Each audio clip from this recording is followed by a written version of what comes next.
لا حول ولا قوة إلا بالله العلي العظيم. حسبنا الله ونعم الوكيل، نعم المولى ونعم النصير. أعوذ بالله من الشيطان الرجيم. بسم الله الرحمن الرحيم. الحمد لله الذي يؤمن الخائفين وينجي الصالحين ويضع المستكبرين ويهلك ملوكا ويستخلف آخرين. والصلاة والسلام على رسول ثقلين محبوب رب المشرقين والمغربين جد الحسن والحسين نبينا سيدنا بالقاسم محمد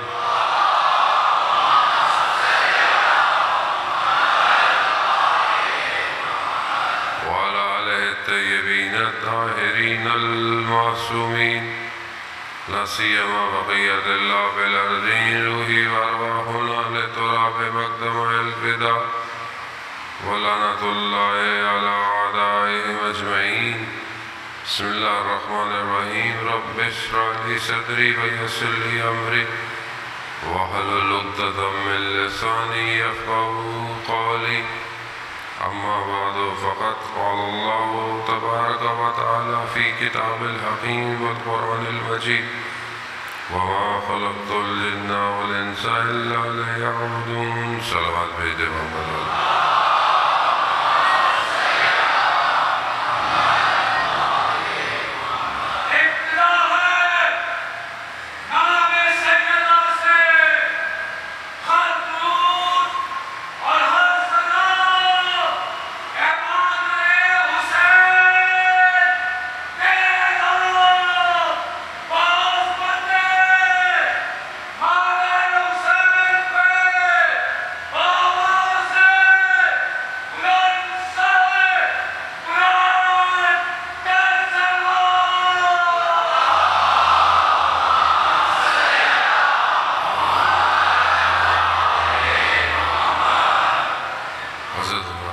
عزیزان محترم،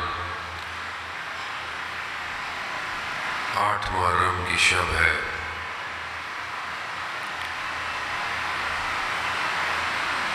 چند شبوں کا مہمان رہ گیا ہے.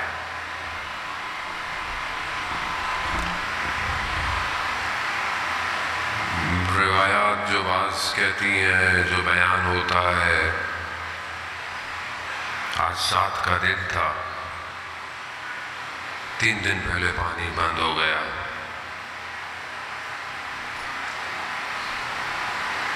مگر سیدہ کا بیٹا کتنے دن سے پیاسا تھا یہ کوئی نہیں جانتا.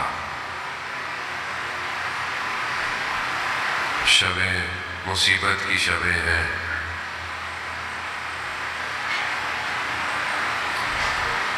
ہم جتنے بھی محنت کر لیں، کوشش کر لیں، پھر بھی ہم حق تو ادا نہیں کر سکتے.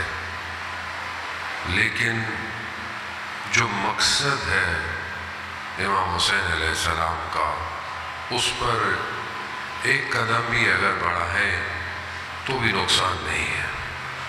مجلس یا عزاداری اسی مقصد کی طرف بڑھنے کا قدم ہے. دنیا اسی مکتب سے گھبراتی ہے. یہ مکتب بیداری کا مکتب ہے. یہ مکتب سلانے والا مکتب نہیں ہے. یہاں پر آ کر آپ قوموں کو سلا دیں، اصل مقصد سلانا نہیں ہے، مقصد بیدار کرنا ہے، اور قومیں بیدار ہو رہی ہیں. یہ مجلس، یہ عزاداری جہاں امام حسین علیہ السلام کی مظلومیت کو بیان کرنا ہے، وہیں پر امام حسین کی شجاعت کو بھی تو بیان کرنا ہے. اور امام حسین نے کس کے مقابلے میں شجاعت دکھائی، اور امام حسین کے مقابلے میں کون تھا، یہ بھی تو بتانا ہے آپ کو. اس لیے سید الشہداء جب مدینہ سے نکل رہے تھے، اور جب امام سے بیعت بھی کوشش کی گئی کہ امام سے بیعت لے، تو امام نے فارمولہ دیا کہ یہ نہیں کہا کہ میں تمہاری بیعت نہیں کرے گا، یہ نہیں کہا امام نے فارمولہ دیا ہے، مثلی، میرے جیسا تیرے جیسے کی بیعت نہیں کرے گا، یعنی قیامت تک جو حسینی ہے یا جو حسینی بن جائے گا وہ کسی بھی زمانے کی جزیدیت کے آگے نہیں جھکے گا۔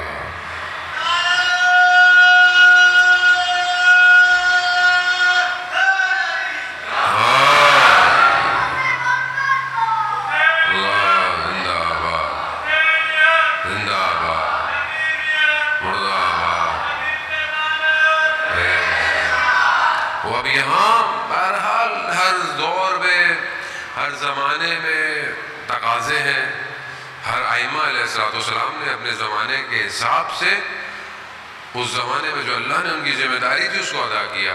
سید الشہداء کے زمانے میں جو قیام تھا انہوں نے قیام کیا۔ سید الساجدین علیہ السلام نے دعاؤں کے ذریعے سے احتجاج کیا، دعاؤں کے ذریعے سے تبلیغ کی، ہر امام نے اپنے زمانے سے، لیکن فارمولہ ایک ہی ہے، فارمولہ حق کی طرف بڑھنا، حق پر ہونا اور باطل کے مقابلے میں ہونا ہے۔ گرے لائن نہیں ہے زندگی میں کہ آپ بولے کہ میں نہ ادھر ہوں نہ ادھر ہوں، ایسا نہیں ہو سکتا، ایک طرف ہونا پڑے گا۔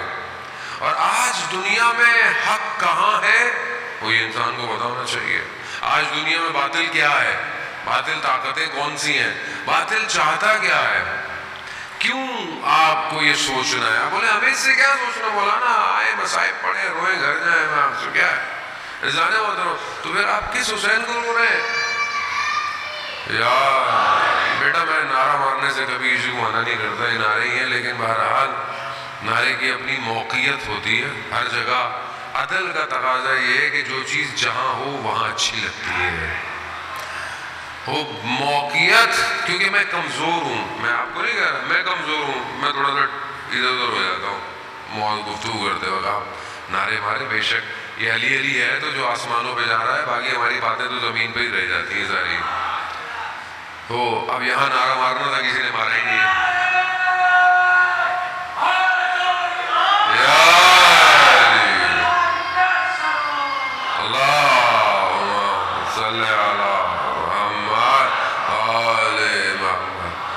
کلپ کاٹ کے چلا لیں گے، مولانا نعرہ نہیں مارنے دیتے۔ قوم کا تو حال آپ کو پتہ ہی ہے اچھی طرح، تو پھر آدمی اس قوم کے بارے میں، آپ کو نہیں کہہ رہا، خدا نہ بچتا کچھ لوگوں کو۔ عزیزان محترم، وہ انسان کو پتہ ہونا چاہیے کہ سید الشہداء جو اپنی اتنی عظیم قربانیاں لے کے کربلا آئے، اس کا مقصد صرف قوم روئے، رو کے گھر چلی جائے۔ ایک آنسو کے قطرے کا اجر اتنا ہے کہ جہنم کی آگ بجھ جاتی ہے، لیکن آنسو معرفت کے ساتھ ہو، ورنہ روئے تو کوفہ والے بھی تھے، مگر کوفہ والے میں روئے نہیں تھے کیا؟ جب یہ لوٹا ہوا کارواں، اسیر کارواں پہنچا، جب ان کو پتا چلا تو کیسی رونے کی آوازیں آئیں، تو بی بی نے کیا کہا کہ اب تمہارے ان گریوں اور بہنوں سے کچھ نہیں ہونے والا۔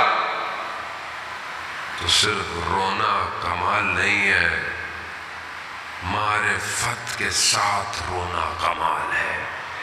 یہ رونا تمہیں بزدل نہ بنائے، یہ رونا تمہیں اتنا مضبوط کرے کہ دشمن کی صفوں کو چیرتے ہوئے چلے جاؤ، یہ ہے رونا۔ تو سید الشہداء کا مقصد زمانے کے یزید کے سسٹم کو کھولنا تھا۔ یزید کا سسٹم، آج یزیدیت کا سسٹم کیا ہے؟ آج یزیدیت سسٹم انسان کے ساتھ کیا کر رہا ہے؟ وہ یہ بہت ضروری ہے۔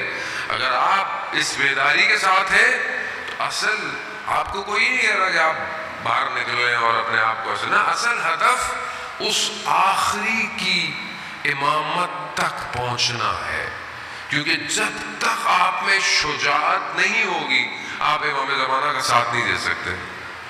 آپ میں شجاعت نہیں ہے، آپ اپنی زندگی میں ریلیکس موڈ پر ہے، ریلیکس موڈ ہوتا ہے نا، بس ہمیں اس سے کیا، ایک آدمی ہوتا ہے نا نوکری کرتا رہتا ہے، کہتا ہے بس تھوڑا نوکری ہی کرتا رہتا ہے آدمی، نوکری صحیح ہے، نوکری کے اندر جو ہے وہ کام صحیح چل رہا ہے، رسک کون لے، جاب بزنس کون کرے، ہوتے ہیں بہت سارے لوگ، ابھی کہتے ہیں بس صحیح ہے۔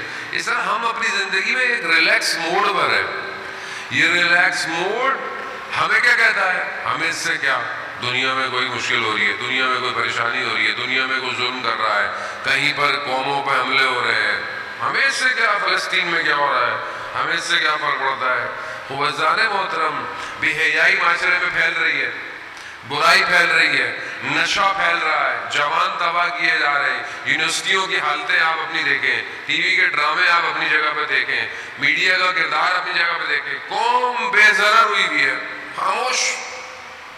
بس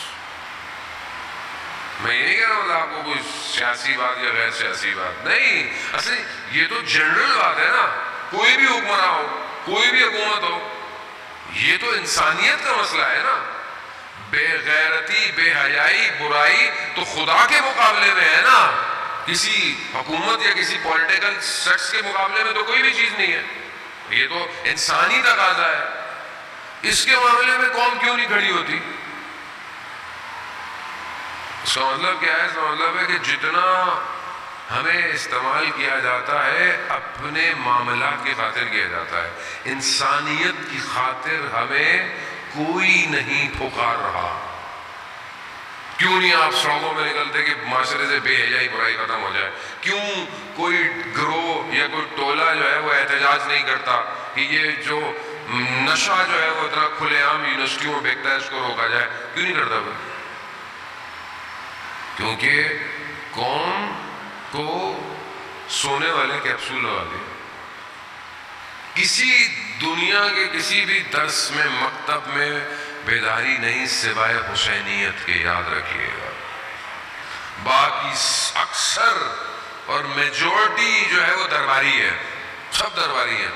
درباری تو تھے ہی، اذانیں بھی دیتے رہے، دربار میں اذانیں بھی پتہ نہیں کتنی ہو گئی، کیوں نہیں یزید کو اتار پائے؟ مگر سب حافظ قرآن نہیں تھے۔ لا الہ الا اللہ بغیر ولایت کے جب آئے تو یہی ہوتا ہے۔ خوب ہم اپنی زندگی میں کیا کر رہے ہیں جانے محترم؟ بہرحال سوالیہ نشان ہے۔ 8 محرم ہو جائے گی، 1-2 محرم رہے گی، آگے محرم ہے، آپ سنتے رہیں گے مجلس عزاداری، آپ 2 مہینے 8 دن سنتے رہیں گے، لیکن آپ کے اپنے وجود میں تو تبدیلی آئے، میرے وجود میں تبدیلی آئے۔ تو ہماری گفتگو یہ چل رہی ہے کہ بہرحال ہم ایسے زندگی میں فیکٹرز، عوامل کو کریں کہ جو ہمیں ہمارے امام تک لے کے جائے۔ یہ چند دن بہرحال میں نے ٹوٹے پھوٹے الفاظوں میں آپ کی خدمت میں کچھ بیان کیا۔ جو مہم گفتگو تھی وہ ہماری قلب کے اوپر ہے۔ قلب جو اللہ نے انسان کو دیا ہے وہ ہارڈ ویئر نہیں ہے، سافٹ ویئر ہے، اور وہ قلب مانوی قلب ہے، یہ بدن میں گوشت والا قلب نہیں ہے۔ لیکن آپ دیکھیں کہ جس چیزوں سے منع کیا گیا کہ جو قلب کو خراب کرتی ہے، ہماری گفتگو یہی ہے کہ قلب کو یا کوئی چیز اصلاح کر رہی ہے یا قلب کو کوئی چیز برباد کر رہی ہے۔ آج یہ جو معاشرہ خاموش بیٹھا ہوا ہے، بالکل آپ دیکھیں دنیا میں کیا کیا ہو رہا ہے، یہ اپنے ملک میں کیا کیا ہو رہا ہے، خاموش بیٹھے ہوئے ہم لوگ، برائی کے بارے میں برائی نہیں بولتے، ٹیچر کوئی کچھ نہیں بول رہا، یہ سب خاموشی کیوں ہے؟ اس کا تعلق کس سے ہے؟ قلب سے۔ قلب میں کساوت ہو گئی ہے۔ قرآن میں جو ہم سنتے رہتے ہیں کہ کساوت قلب بڑھ جائے گا، موریں لگ جائیں گی، یہ باتیں کسی اور کے لیے نہیں ہیں، انسانوں کے لیے ہیں، یہ تو ہم بھی تو انسان ہیں۔ قلب کا تعلق آپ دیکھیں کہ کیوں کہا گیا کہ کچھ چیزیں قلب کو خراب کر دیتی ہیں۔ قلب بہت لطیف ہے، خدا نے اس کو بہت لطیف بنایا ہے۔ یہ قلب ہے کہ بعض اوقات آپ امام حسین کا نام سنتے ہیں آپ کی آنکھوں میں آنسو آ جاتا ہے، یہ قلب ہے، یہ قلب کی لطافت ہے کہ جو امام حسین کے ساتھ جڑی ہوئی ہے۔ لیکن اسی قلب میں اگر کثرت مال ڈال دیا جائے، کثرت مال کہاں ہے؟ قلب کے اندر ہے؟ نہیں، کثرت مال یعنی آپ نے مال جمع کر کے رکھا ہوا ہے، مال فزیکل ہے، قلب مجرد ہے، مانوی ہے، اس کا اس سے کیا تعلق ہو سکتا ہے؟ اور یہ جو مال آپ نے جمع کیا ہے یہ آپ کی حقیقی مملکت بھی نہیں ہے. مثلا آج پیسہ میرے پاس ہے، کل کسی اور کے پاس ہو جائے گا، پرسوں کسی اور کے پاس ہو جائے گا، لیکن اس کے باوجود اس دنیا کے مال میں خطرہ اتنا ہے کہ یہ قلب کو کثیف کر دیتا ہے. یہ بعض صدر اسلام میں لوگ امام علی کے مقابلے میں کیوں آئے تھے؟ کیوں آئے؟ دنیا. بعض کے مرنے کے بعد ان کے گھروں سے سونے کے انبار نکلے. کیوں؟ دنیا جمع کر لی. جس کے پاس دنیا آ جائے ولایت باہر نکل جاتی ہے اس سے، وہ نہیں آ سکتا. اب اس قلب کو کہ جو اس کو بچانا ہے ہم نے، آج دنیا جتنی کوششیں کر رہی ہے وہ یہی کر رہی ہے کہ ہمارا قلب خراب ہو جائے، ہمارا سافٹ ویئر خراب ہو جائے. ظاہر میں تو وہ ترقی یافتہ ملک دنیا پتہ نہیں کیا کیا کر رہی ہے، ترقی پہ جا رہی ہے، گاڑیاں الیکٹرانک ہو رہی ہیں، آپ ہی اسمارٹ واچ، ہر چیز، یعنی ہر چیز ڈیجیٹائل ہو رہی ہے، لیکن انسان کے قلب کو کثیف کیا جا رہا ہے. بھاری کر دو. کثرت مال.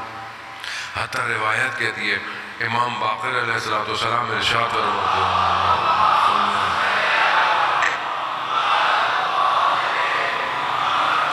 دیکھیں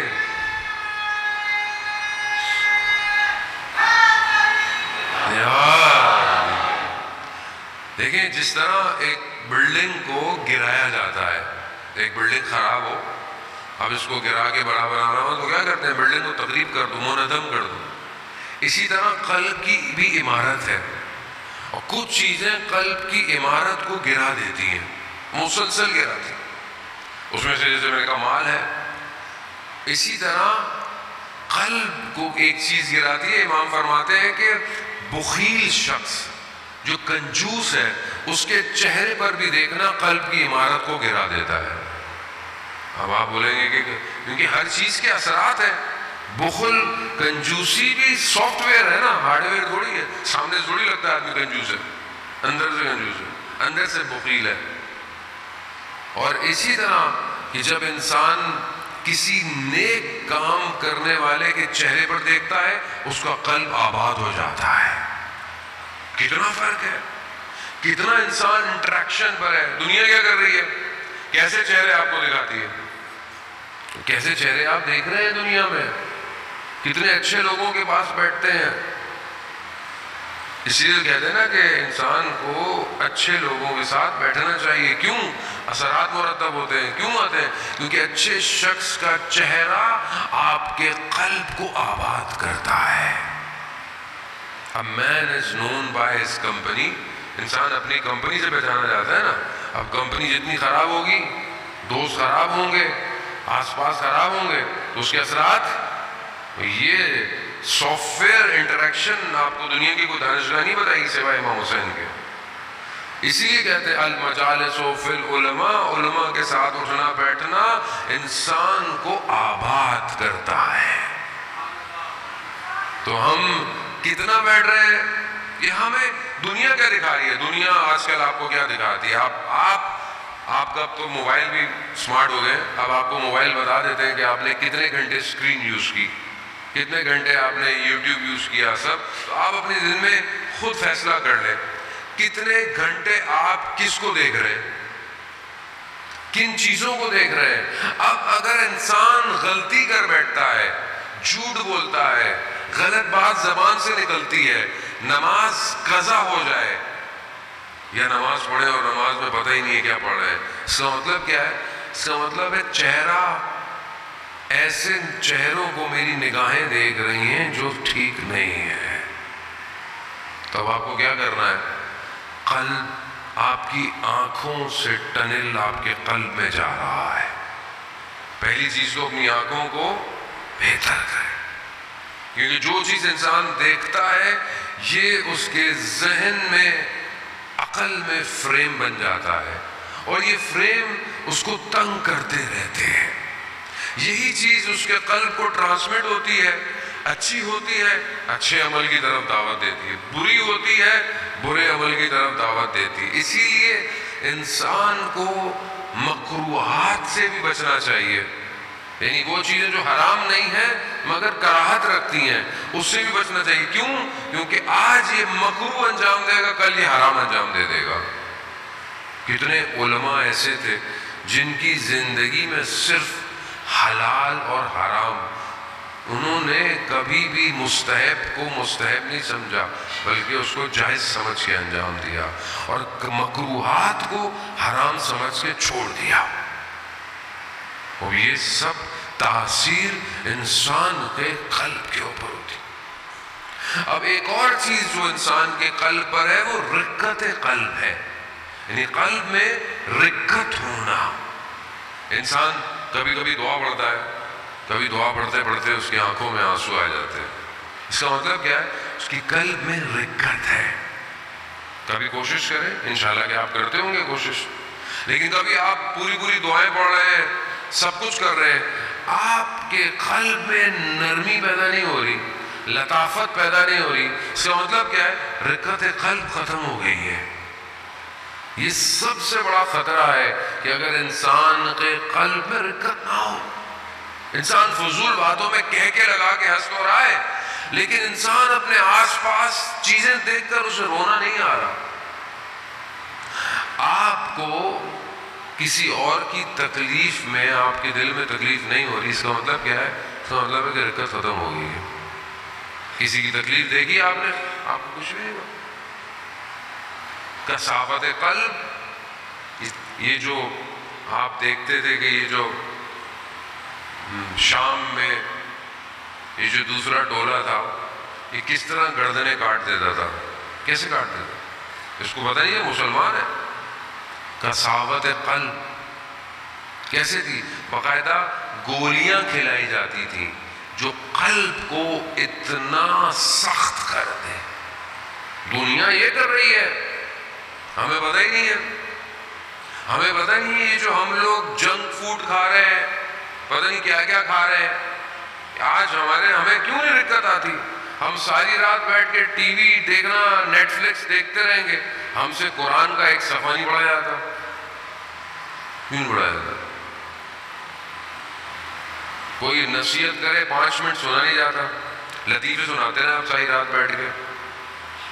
اس کا مطلب کیا ہے؟ اس کا مطلب ہے کوئی چیز ہمارے وجود میں جا کر ہمارے قلب کو سخت کر رہی ہے. اس کو بچا کے رکھیں.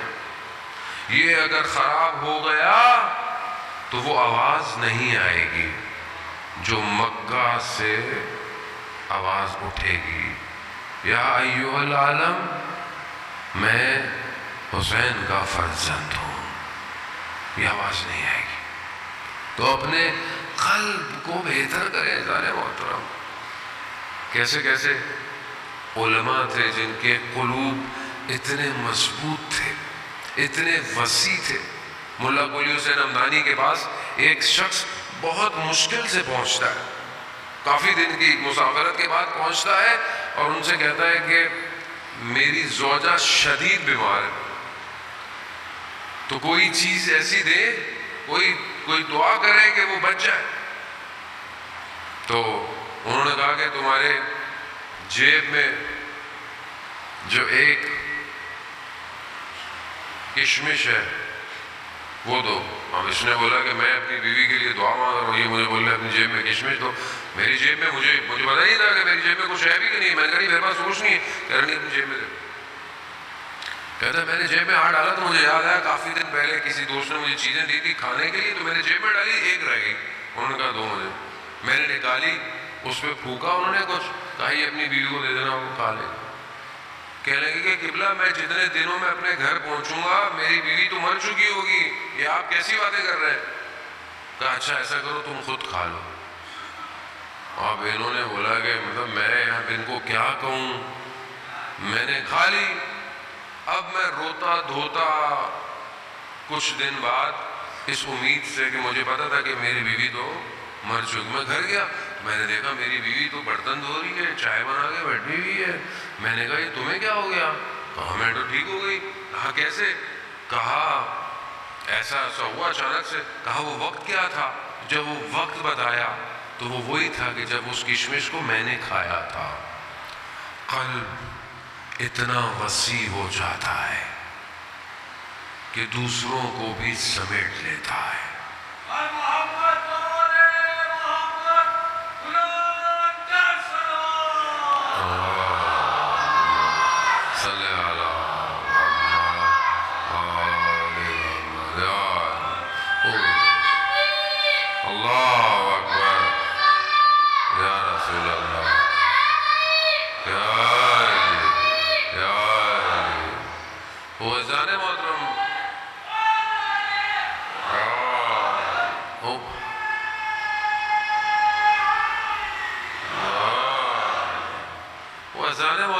بہرحال دنیا اپنا کام کر رہی ہے. دنیا کا کام ہے، دنیا کا کام قلوب کو خراب کرنا ہے، چیزوں کو بگاڑنا ہے، گمراہ کرنا. ان کا کام ہی یہی ہے.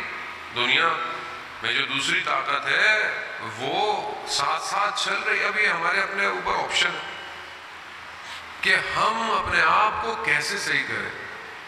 اور ہم صرف صحیح نہیں کرنا ہم نے اپنے آپ کو، ہم نے معاشرے کو بھی لے کے چلنا ہے. آپ اپنے آپ کو صحیح کریں گے تو آپ امام کے کاروان میں شامل ہوں گے.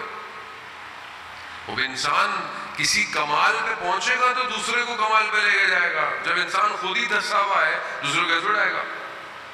باپ خود نماز اول وقت نہ پڑھے بچے کو بولے نماز پڑھو کیسے پڑھے گا؟ باپ خود قرآن نہ پڑھے بچے کو بولے قرآن پڑھے کیسے پڑھے گا؟ ماں خود حجاب نہ کرے بچی کو بولے حجاب کرو کیسے کرے گی حجاب؟ پہلے آپ خود کریں گے تو دوسرا آئے گا.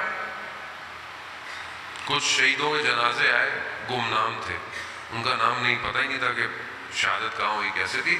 ایسے 3-4 جنازے تھے. آیت اللہ شمس الدین اپنی کتاب میں بیان کرتے ایک شخص جو بہت مشکل میں تھا، وہ ایک جنازے پہ لپٹ کر روتے ہوئے اس نے اپنا درد دل بیان کیا. شہید سے کہا کہ آپ کا رتبہ اتنا بڑا، آپ کو اللہ نے کیا مقام دیا، خدا کی بارگاہ میں میرے لیے سفارش کرے، میری مشکل حل کرے. کہتے ہیں ایک آدھ دن بعد معجزاتی طور پر اس کی مشکل حل ہو گئی. اس کی مشکل جیسے ہی حل ہوئی تو وہ شہید خواب میں آیا. کہا کہ اب میں نے تمہاری مشکل تو حل کروا دی، اب ایک کام کرنا، میرا تعلق فلانے شہر سے ہے، میرے ماں باپ بہت بوڑھے ہیں، میرا باپ جو ہے کیونکہ میں اتنے عرصے سے شہید ہوں میری باڈی نہیں پہنچی، وہ مر چکا ہے، میری ماں بہت بوڑھی ہے، جاؤ جا کر اسے بتا دو کہ میں یہاں پر دفن ہوں. خود شہید خود ایک مقام پہ پہنچتا ہے تو دوسروں کو بھی اس مقام پہ لے کے جاتا ہے. اور سید الشہداء امام حسین علیہ السلام تمام شہداء کے سردار. اللہم صلی علی محمد وعلی اللہم صلی علی محمد یا علی وزان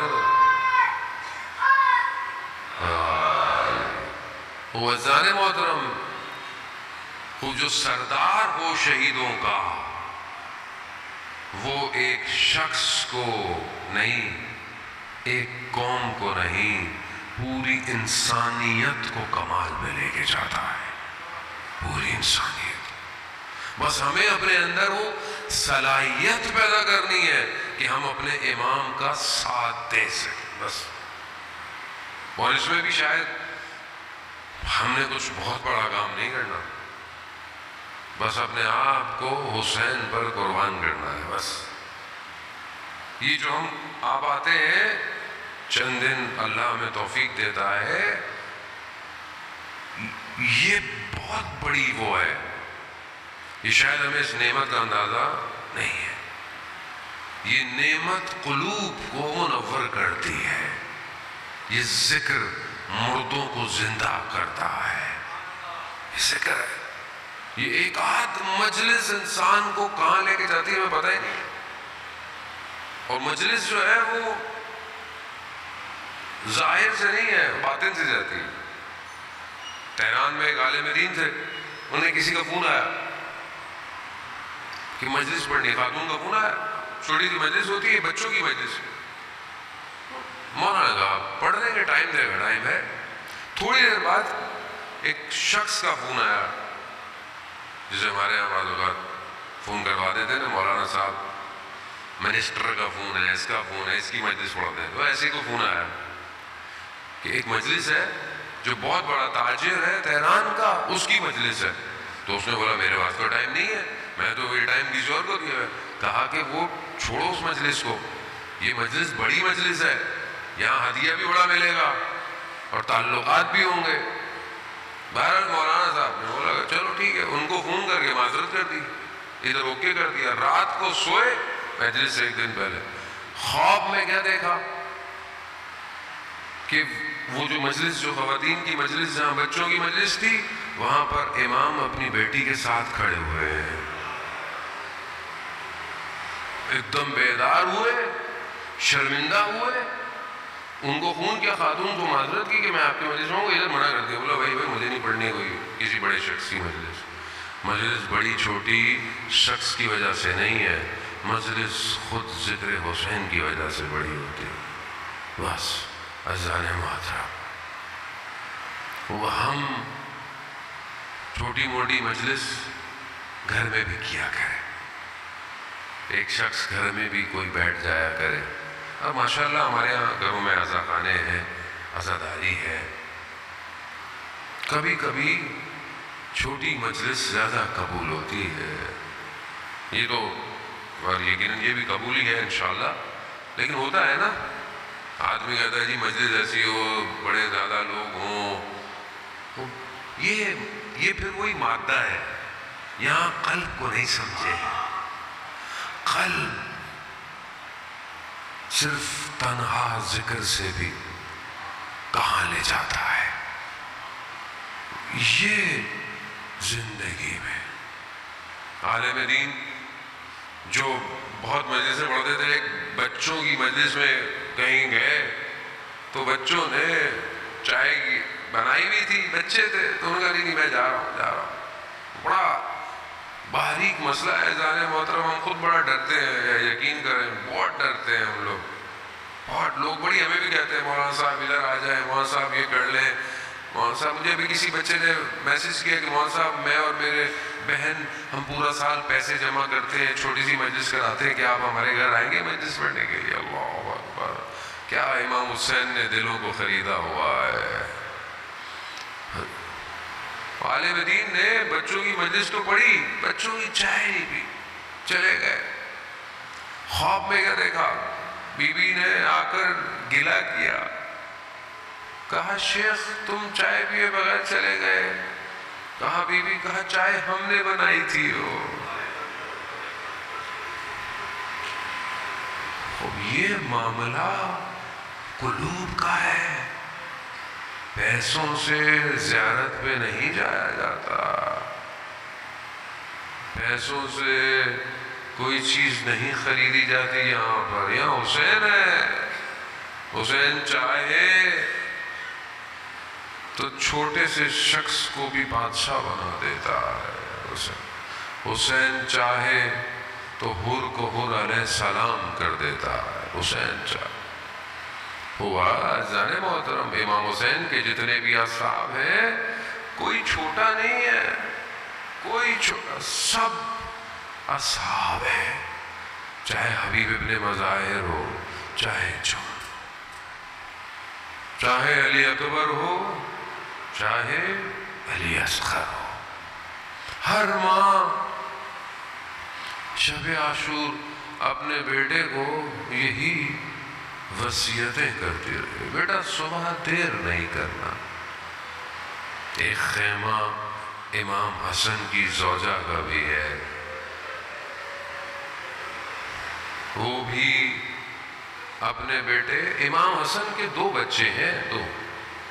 میں بہت معذرت چاہتا ہوں، شرمندہ، میری دعا بھی کیجیے گا. میری طبیعت ذرا کل سے جو ہے وہ تھوڑی سی ناساز ہے، اس لیے میں تھوڑی احتیاط بھی کر رہا ہوں. اللہ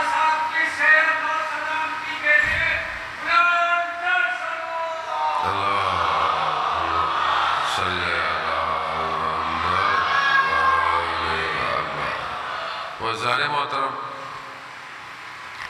امام حسن کے 2 بچے کربلا میں شہید ہوئے ہیں۔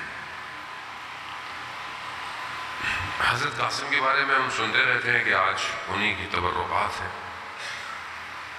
ایک بچہ عاشور میں ہمارے یہاں بہت کم پڑھا جاتا ہے، اس کے بارے میں عبداللہ بن حسن، وہ چھوٹا ہے بچہ، چھوٹا بچہ ہے وہ، لیکن اس کی کیفیت، جب اس نے دیکھا نا کہ اس کے چچا پر یہ حملہ کر رہے ہیں نا، اس سے برداشت نہیں ہوا، چھوٹا سا ہے، اس نے دیکھا نا کہ جب سب لوگ میرے چچا کے اوپر لگے ہوئے ہیں تلواروں سے، تیروں سے، تو کہتے ہیں کہ وہ بھاگا ہے، بھاگا، اور بھاگتا ہوا آیا اور اپنے چچا کے اوپر لیٹ گیا، بس وہ وہیں شہید ہو گیا وہ بچہ۔ یہ کم پڑھا جاتا ہے، یا امام حسن یہ نہ ہو قیامت میں ہم سے کہیں کوئی میرے دوسرے بچے کی شہادت نہیں پڑھتے تم؟ ہاں عزاداران محترم، مدینہ میں جب امام حسن کو زہر دیا گیا نا، تو تشت میں جگر کے ٹکڑے آ رہے ہیں۔ اس حالت میں امام نے اپنے چھوٹے سے بچے کو بلایا، حضرت قاسم جو ہے، حضرت قاسم کو بلایا گیا۔ حضرت قاسم کو جب بلایا گیا تو اس وقت چھوٹے ہیں،